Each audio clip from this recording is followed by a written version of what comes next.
Oke. Ya baik, terima kasih rekan-rekan pers. Saya telah menunaikan undangan yang ditujukan kepada saya atas beberapa pernyataan yang dimuat di media TV nasional, yaitu Liputan 6 SCTV dan Kompas TV. Di mana dari pernyataan-pernyataan saya itu kemudian ada yang mengajukan pengajuan ke aparat penegak hukum karena diduga pernyataan saya itu merupakan suatu bentuk penghasutan yang membuat adanya tindak pidana dan juga adanya suatu berita-berita bohong yang diduga kemudian berita bohong itu menciptakan kerusuhan. Padahal sebagai sekjen partai politik, yaitu PDI Perjuangan, kami selalu menyuarakan tertib hukum, membangun budaya hukum. Apalagi kita sebagai negara dengan ideologi Pancasila, di mana falsafah tentang kemanusiaan, tentang keadilan sosial itu mendasari seluruh upaya-upaya di dalam membangun supremasi hukum itu. Karena republik ini dibangun dari suatu mimpi untuk melepaskan diri dari berbagai keterjajahan kita. Sehingga muncul gagasan-gagasan kebebasan berserikat, berkumpul, dan menyampaikan pendapat. Dan para pendiri bangsa kita karena perjuangannya itu kemudian dikenakan hukum-hukum kolonial. Sehingga seperti Bung Karno, Bung Hatta harus dipenjara, harus dibuang demi cita-cita itu. Karena itulah ketika menjalankan tugas memberikan keterangan, bagi saya sebagai kader partai ini adalah suatu ritual ya, kehidupan politik seorang kader yang harus berani menegakkan hukum, berani menyuarakan kebenaran. Dan legasi yang dibangun oleh Bung Karno, oleh Bu Megawati Soekarno Putri adalah legasi agar rakyat bisa bersuara, bisa menyampaikan pendapatnya. Dan partai politik punya tugas untuk menyerap aspirasi dan menyuarakan pendapatnya itu. Termasuk apa yang terjadi dengan pemilu 2024. Dan itu juga telah dibuktikan oleh para pakar, termasuk adanya dissenting opinion dari 3 hakim MK. Yang semuanya pernyataan-pernyataan saya ini menjadi suatu landasan di dalam proses hukum yang dilakukan di Mahkamah Konstitusi. Sehingga saya memberikan keterangan dengan sebaik-baiknya, dengan sejujur-jujurnya. Dan kemudian karena yang saya sampaikan ini terkait juga dengan produk jurnalistik yang diatur dengan undang-undang pers, dan kebebasan pers itu merupakan bagian dari amanat reformasi yang kita perjuangkan dengan susah payah oleh mahasiswa. Terutama kalau kita lihat sejarah reformasi oleh Bu Megawati Soekarno Putri, yang kemudian keliling ke seluruh Indonesia mendengarkan suara rakyat yang saat itu tidak bisa bersuara. Dan itulah yang kami lakukan di dalam menjaga demokrasi dan supremasi hukum itu. Nah, untuk selanjutnya kepada penasihat hukum saya, baik dari Bung Patra maupun dari Badan Bantuan Hukum dan Advokasi Rakyat, kami persilahkan. Saya juga mengucapkan terima kasih, ini Bung Benny Ramdhani datang, dan juga teman-teman untuk memberikan suatu spirit kepada saya. Silakan. Ini nih dari Anda dulu. Silakan. Maju Pak, maju. Ada 2 yang perlu disampaikan. Pemeriksaan ini dilakukan oleh 4 penyidik. Penyidik pada saat bertanya kepada Pak Hasto menyampaikan bahwa undangan hari ini adalah undangan klarifikasi yang tidak wajib dihadiri. Saya ulang, undangan klarifikasi yang tidak wajib. Namun karena Pak Hasto ingin memberi contoh bahwa Pak Hasto adalah warga negara, sekjen partai yang menaati hukum, maka hadir sekarang. Ya. Apa yang dituduhkan, apa yang dilaporkan, ada 3 pasal. Yang pertama pasal 160 KUHP yang digunakan pemerintah Hindia Belanda kolonial untuk menjerat para pemimpin kita pada waktu itu. Hadzai Artikelen, pasal-pasal penyebar kebencian. Yang kedua, pasal 28 dan pasal 45A Undang-Undang ITE.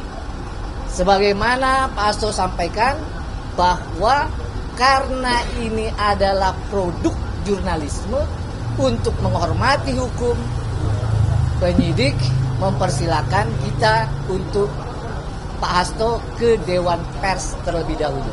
Oleh karenanya, mengapa hanya 4 pertanyaan? Jadi, ini sekali lagi adalah hak Pak Hasto untuk menyuarakan kebenaran, termasuk kecurangan pemilu yang sudah menjadi pertimbangan Hakim Majelis Konstitusi di 3 dissenting opinion. Ya, jadi itu kenapa.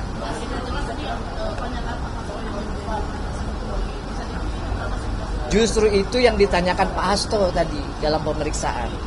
Sebelum melanjutkan, Pak Hasto tadi bertanya malah klarifikasi pernyataan apa yang katanya menghasut, pernyataan apa yang katanya membuat keonaran. Justru kita bertanya ke sini. Nah, namun seperti yang saya sampaikan, di garis bawahi ini tidak wajib hadir, tapi Pak Hasto hadir pagi ini.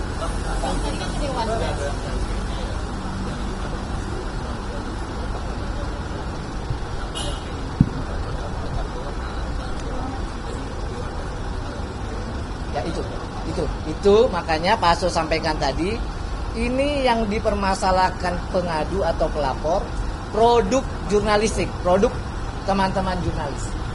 Mestinya ke Dewan Pers. Bang, Justru itu, ini makanya dia klarifikasi. Karena nggak wajib, tapi Pak Hasto sebagai warga negara, sekjen partai yang baik, hadir kan. Bang ada tambahan bang. Itu akan dihentikan dong Mas, kalau misalnya selanjutnya kan diarahkannya ke Dewan Pers. Apakah yang sebelumnya atau Oh, kalau itu tanya penyidik.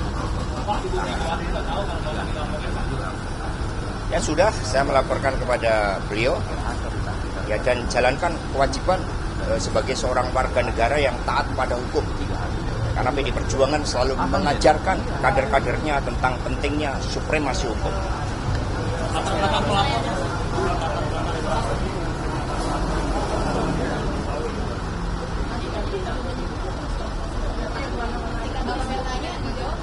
Justru laporannya kan kita baca laporannya. Laporannya ini kan kaitannya dengan kecurangan pemilu, katanya pernyataan.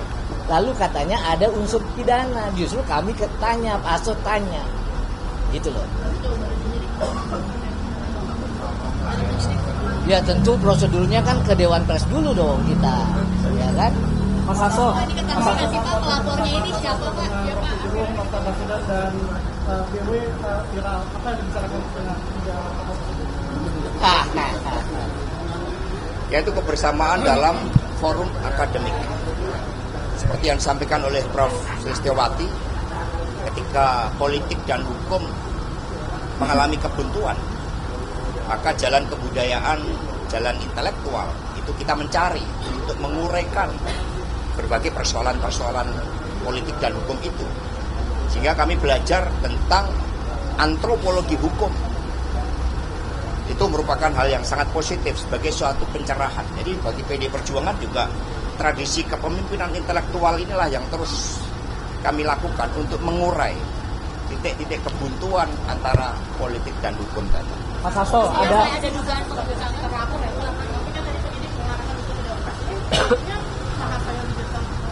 Sebenarnya kami yang mengusulkan ya kepada sebelum permintaan klarifikasi lanjutan karena ini terkait dengan produk jurnalistik, maka kami juga akan berkonsultasi ke Dewan Pers. Tapi prinsipnya saya bertanggung jawab penuh terhadap apa yang saya sampaikan, baik secara politik, secara hukum, maupun secara sosial.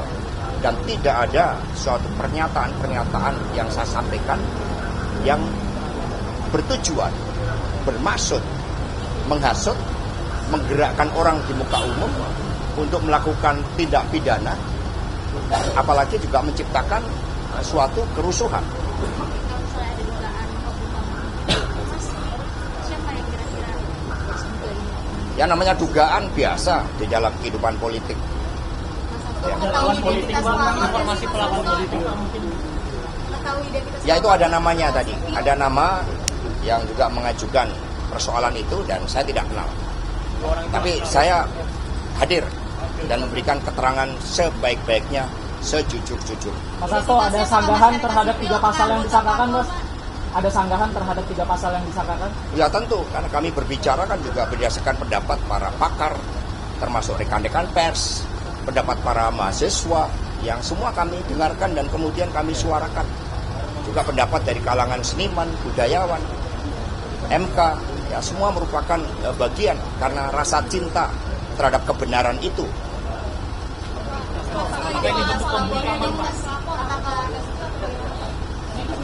Nggak kenal, saya tidak kenal. Mas, apakah ini bentuk pembukaan dan apakah ini akan laporan ini akan mengubah cara Bapak untuk berpendapat? Buat kami ini bagian dari pendidikan politik dan juga membangun kesadaran hukum. Ini sesuatu, maka kami hadir. Ya terlepas dari apapun motif yang mengadukan saya, tetapi saya hadir memenuhi klarifikasi meskipun itu tidak wajib.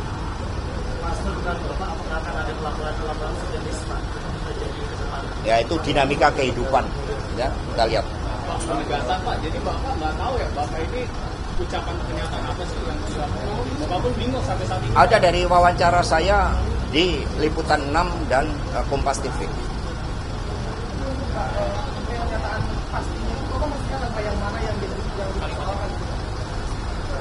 Ya, semua sudah jelas. Maka tadi kami disebutkan itu dari wawancara saya pada tanggal 16 Maret di Liputan 6 SCTV dan kemudian di Kompas TV kalau tidak salah tanggal 26 Maret.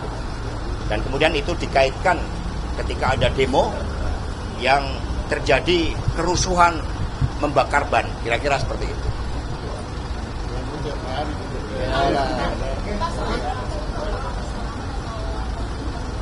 Ya apapun, ya dengan pelaporan itu saya memberikan keterangan sebaik-baik.